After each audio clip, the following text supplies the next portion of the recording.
ये भड़काने से कुछ नहीं होता। भड़काने से जो भड़कने वाले हैं भड़क जाएंगे, भड़के। लेकिन हम मुसलमानों ने यह तय कर लिया है कि हम पागलों के मुंह नहीं लगेंगे। अब बात करते हैं नागपुर लोकसभा चुनाव की, जो अभी हाल ही में हुए हैं, जिसमें कांग्रेस से विकास ठाकरे और बीजेपी से नितिन गडकरी, जो 10 साल से लोकसभा सदस्य रहे हैं। जैसे हम घूमते हैं तो कई लोग दबी जबान में कहते हैं कि इस बार तो गडकरी जी का डावाडोल लग रहा है। तो आप भी एक राजनीतिक एनसीपी में हो, तो आपका क्या विश्लेषण है इसमें? देखिए, मैं नितिन जी से बड़ा प्यार करता हूं, उसके व्यक्तित्व से, व्यक्ति से, उसकी पार्टी से नहीं। और नितिन जी के बारे में आप पूछते हैं, नितिन जैसे व्यक्ति को सदैव राजनीति में जीवित रहना चाहिए और ऐसे पदों पर रहना चाहिए जहां से जनता के लिए समानता के आधार पर वो सेवा कर सके। लेकिन आप पूछ रहे हैं डमाडोल। आप ये बताइए, रावण का वध किसी की ताकत थी कि कर सकता? जब विभीषण ने बता दिया कि नाभि में प्राण है, ध्यान दिए, तो घर का भेदी लंका ढार, ये उदाहरण है। मैं रावण से नितिन गडकरी की तुलना नहीं कर रहा हूं, इसके तरफ ध्यान मत दीजिएगा। नितिन नितिन है और अपने विचारों का आदमी है, अपने व्यवहारों का आदमी है, अपने संस्कारों का आदमी है और वो अपने यारों के लिए यारों का आदमी है, समानता की दृष्टि से कार्य करता है। वह तो बादाम है लेकिन गोबर रूपी पार्टी के बीच में पड़ गया है। एक बात आपसे साफ कह रहा हूं। रह गया डवाडोल। जब राजनीति जातीय समीकरण पर हो तो फिर डवाडोल की बात होती है, कार्य के आधार पर हो तो फिर डवाडोल की कोई बात नहीं होती है। तो इस देश में राजनीति राज्य समीकरण पर है और जातीय समीकरण पर राजनीति है। तो जब जातीय समीकरण पर है तो आप खुद जोड़ लीजिए कि नितिन जी की जाति के कितने वोट हैं और ठाकरे की जाति के कितने वोट हैं। जातिवाद जब आ जाएगा तो बड़ा से बड़ा कर्म करने वाला व्यक्ति भी हार जाएगा।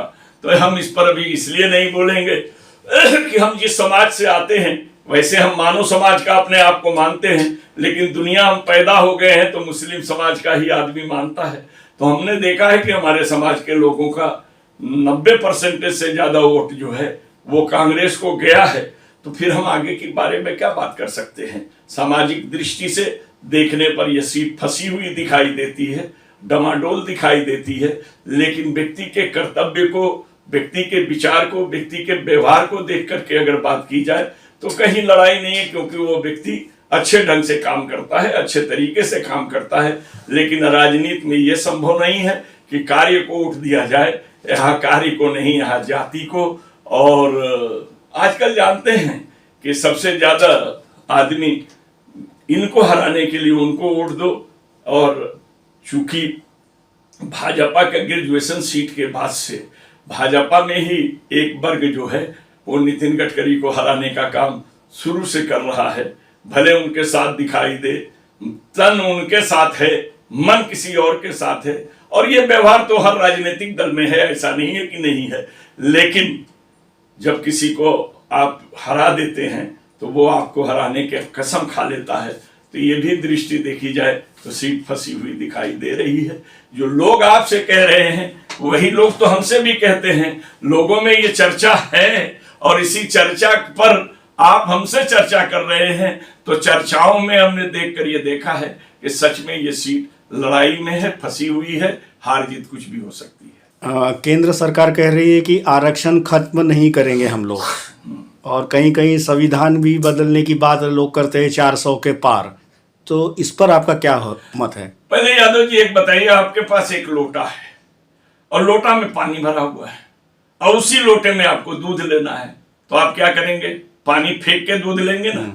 तो जहां आप कॉमन सिविल कोड लगाने की बात कर रहे हैं, समान नागरिक संहिता लगाने की बात कर रहे हैं, तो आप बता दीजिए समान नागरिक संहिता कब लगेगा?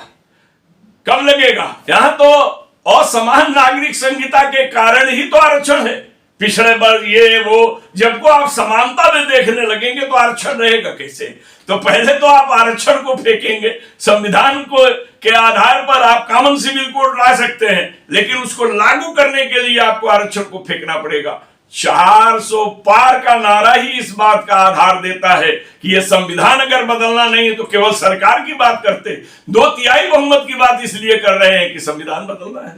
तो वो आदमी बोल रहा है कि मैं न संविधान बदलूंगा न आरक्षण हटाऊंगा, तो ये तो इस बात को साबित करता है कि वो आदमी जो बोलता है वो करता नहीं है, और जो करना होता है उसे बोलता नहीं है।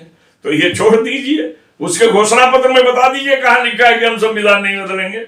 उसने अपने घोषणा पत्र में कहां लिखा है कि हम आरक्षण नहीं हटाएंगे, दिखा दीजिए ना, आप पढ़े हो तो, है क्या?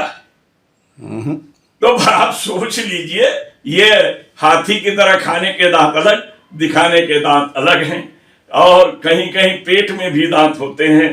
तो आपको मालूम है कि नरेंद्र मोदी के पेट में दांत होते हैं, और वो किसको उस दांत से काट लेगा इसका भरोसा नहीं।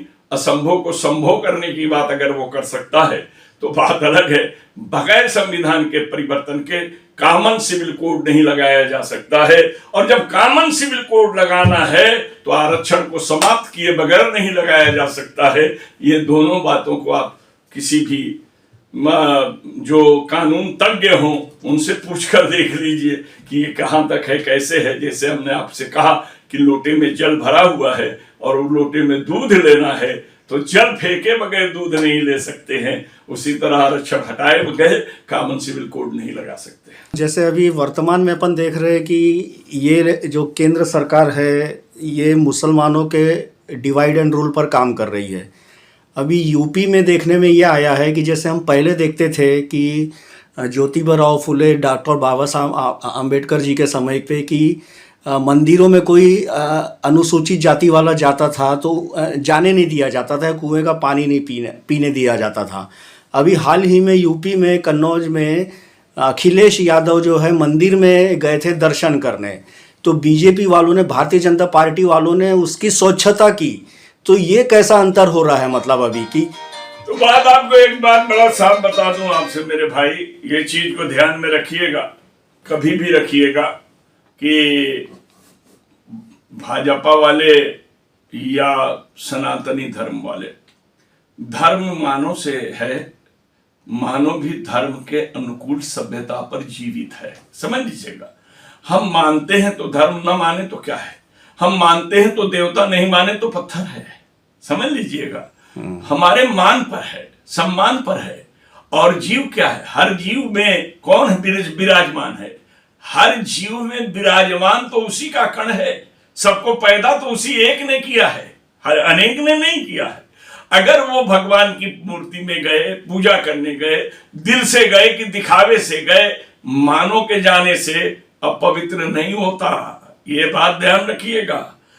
अपवित्र के लिए इंसान के शरीर में दो चीजें दे दी गई हैं, अगर वो दो चीजें हो तो मानव के कपड़े में भी लग जाए तो मानव अपवित्र होता है, मूत्र और मैल जो है, मल।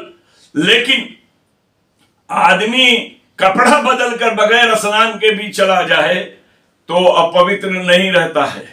पवित्र और अपवित्र भावना होती है। अब उनकी भावना में तो वो भावना आ गया कि मैं सर्वश्रेष्ठ हूं, ये ओबीसी जाति का है। और ये चीज किसने किया? ये मोदी ने किया। आदिवासी समाज की होने वाली महिला राष्ट्रपति थी, उसने उद्घाटन यानी प्राण प्रतिष्ठान में नहीं बुलाया, और जिस समय उसका शिलान्यास हो रहा था मंदिर का, तो आपको कोविंद जो थे राष्ट्रपति, वो शेड्यूल कास्ट से थे, इसलिए उनको नहीं बुलाया।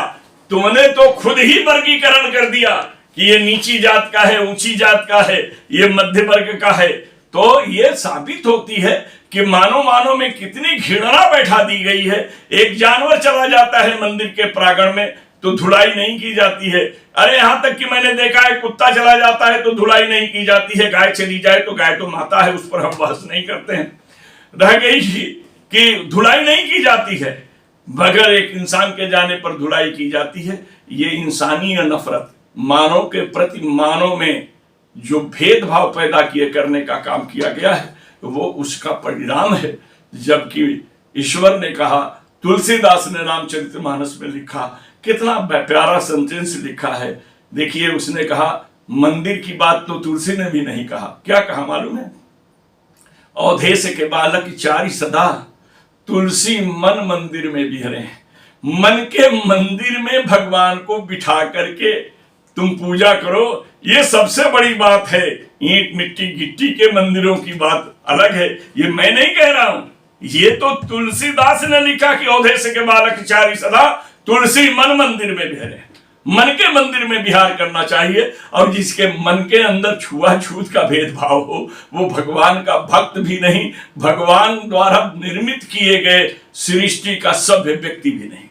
अभी प्रधानमंत्री जी की एडवाइजरी कमेटी की एक रिपोर्ट आई है हाल ही में कि जिसमें कहा गया है कि मुस्लिम की तादाद बहुत ज़्यादा प्रतिशत में बढ़ रही है, तो और हिंदुओं की कम होते जा रही है। तो क्या ऐसा, और कहा जाता है गजवा हिंद आ जाएगा अगर मुसलमान ज़्यादा हो जाए देश में, तो ये क्या बहकी बहकी बातें हो रही है? यादव जी, ये बड़ा प्रश्न लंबा है। गजवे हिंद का मतलब तो हमारे नबी के दौर से जुड़ा है। हमारे नबी मदीने में मुनव्वरा में बैठे थे तो उन्होंने कहा गजवे हिंद की खुशबू आ रही है। समझ लीजिएगा, गजवे हिंद क्या है? वो हिंद, हिंदुस्तान, हिंद, हिंद मतलब काला होता है। जो आज ये बोल रहे हैं हिंदुस्तान के मूलवासी कौन थे? आदिवासी थे। ईरान से इरियन, इरियन से आर्यन बन करके आने वालों पर है। हम इतिहास में बहुत लंबा चौड़ा ले जाने के चक्कर में आपको नहीं है, लेकिन गजवे हिंद उसे कहते हैं कि वह मुल्क जहां हर प्रकार के मौसम हो, हर प्रकार के फसल हो, हर प्रकार की चीज हो। ये गजवे हिंद का मतलब मुसलमान की राजधानी नहीं, मुसलमान का राज्य नहीं, मुसलमान की आबादी नहीं। गजवे हिंद का मतलब कि वह देश जहां हर प्रकार का मौसम है, हर प्रकार के फल हैं, हर प्रकार के चीजें पाई जाती हों। अगर आप ही एक दौड़ लगा लीजिए तो भारत गजवे हिंद तो आज ही है। आपको अरब की सरजमीन देखनी है तो चले जाइए राजस्थान में, रेत को देख लीजिए जा करके।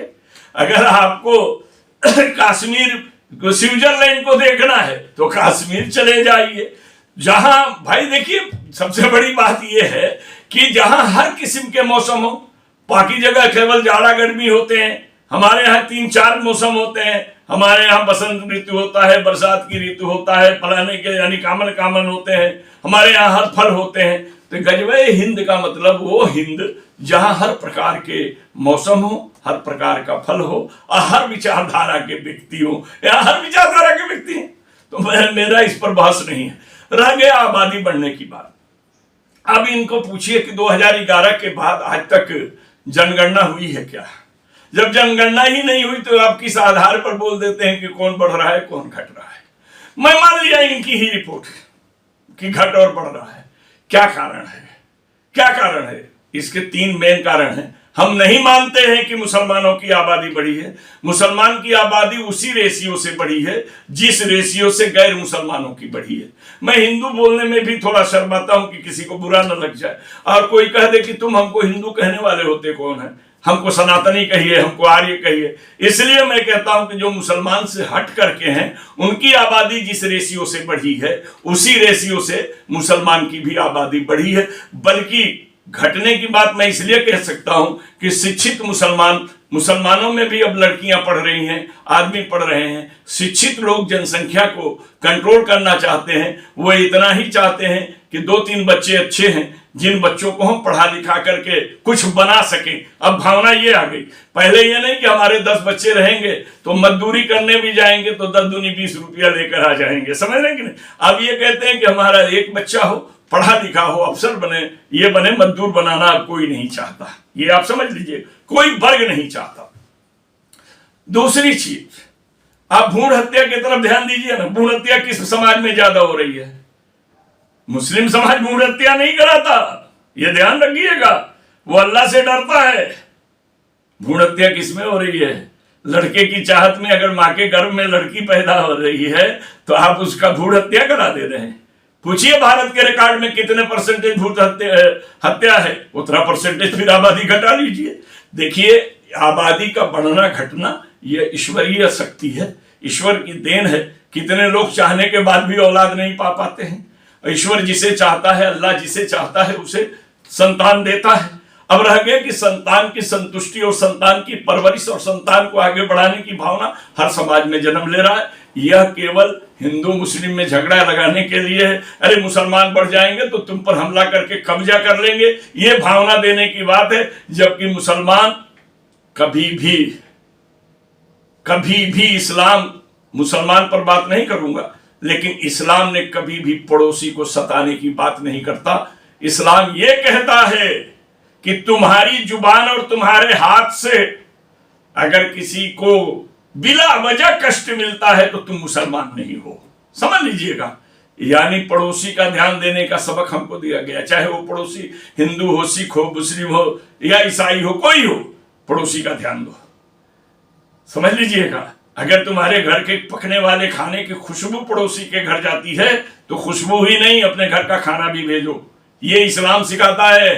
तो ये क्या बोलेंगे, इस्लाम के मानने वाले मुसलमान हैं, और जो इस्लाम को नहीं मानते हैं वो चाहे अपने को हिंदू कहें, सनातनी कहें, सारी चीज कहें, अंतर यह है कि हम निराकार ब्रह्म को मानते हैं, और वो उसमें भी बहुत से लोग हैं जो निराकार और साकार के झगड़े में भी पड़े हुए हैं।